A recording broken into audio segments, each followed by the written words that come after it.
Bismillahirrohmanirrohim.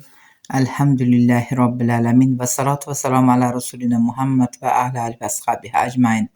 Allohumma salli ala sayyidina Muhammad, Allohumma salli ala sayyidina Muhammad, Allohumma salli ala sayyidina Muhammad, Allohumma salli va sallim va barik alayh. Allohum Parvardigoro, Payg'ambarimiz Muhammad Mustafa sallallohu alayhi vasallamga beadad salovat va salomlar bo'lsin. Assalomu alaykum aziz muxlislar. Bugun ham sizlar bilan sehr joduni yo'q qiladigan Qur'on oyatlari, Qur'on suralari haqida gaplashamiz. Bugungi mavzuyimiz Takvir surasiga kelib to'xtaldi. Takvir surasi Makka da nozil qilingan 81-oyat karima, ya'ni 29 ta oyatdan iborat 81-sura hisoblanadi. Bismillahirrohmanirrohim.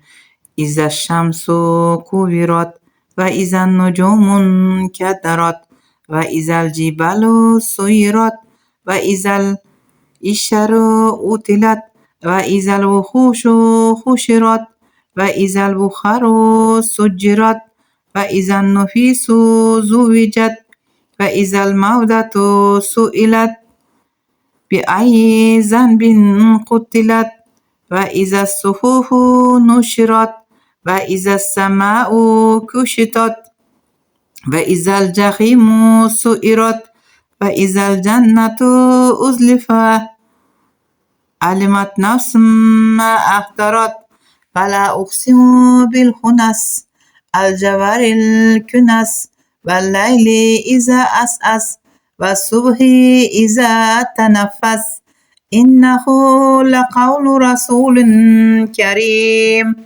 ذي قوة عند ذي العرش مكين مطاع ثم أمين أما صاحبكم بمجنون ولقد رأوه بالأفق المبين وما هو على الغيب بضنين وما هو بقول الشيطان الرجيم فأين تذهبون إن هو إلا ذكر للعالمين لمن شاء منكم أن يستقيم وما تشاءون إلا يشاء الله رب العالمين.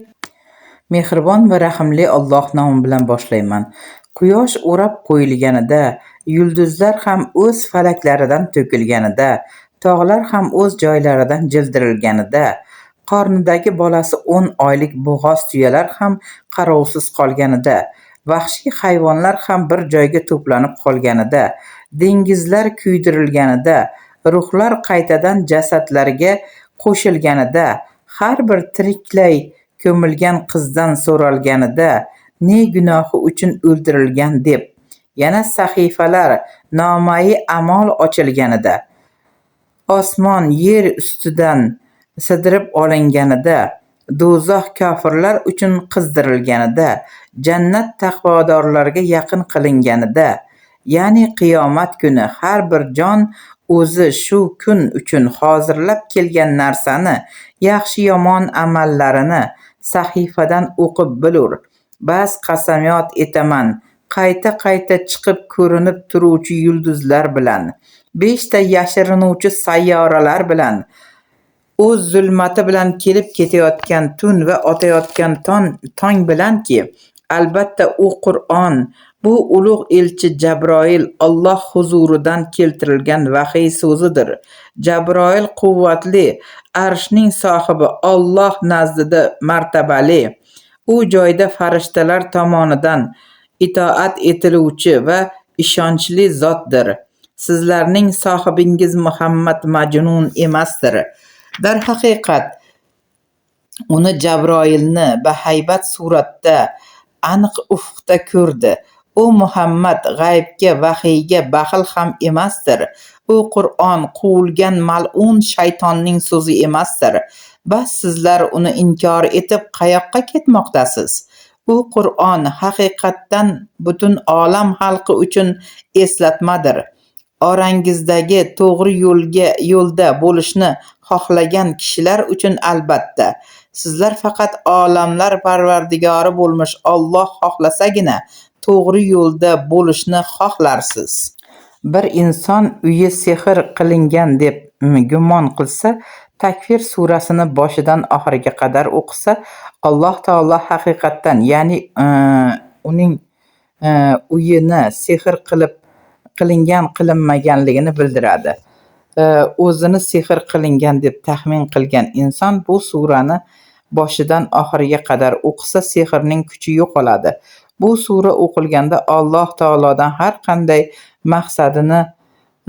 maqsadida yordam so'rash kerak. Dunyo va oxiratda marhamatga erishish uchun bu surani tez-tez o'qib turish kerak. Ushbu sura yomg'ir yog'ayotganda o'qilib Alloh tomonidan nimaiki so'ralsa, albatta so'ragani beriladi. Takvir surasi mushk anbarga o'qib, undan ko'zga surilsa, ko'zni nuri ortadi. Ushbu surani kim o'qib yurishni odatlangan bo'lsa, Alloh yaratgan barcha maxluqotlarning ko'ziga salobatli ko'rinadi va har yerda so'zi va suhbati tinglab inobatga olinadi.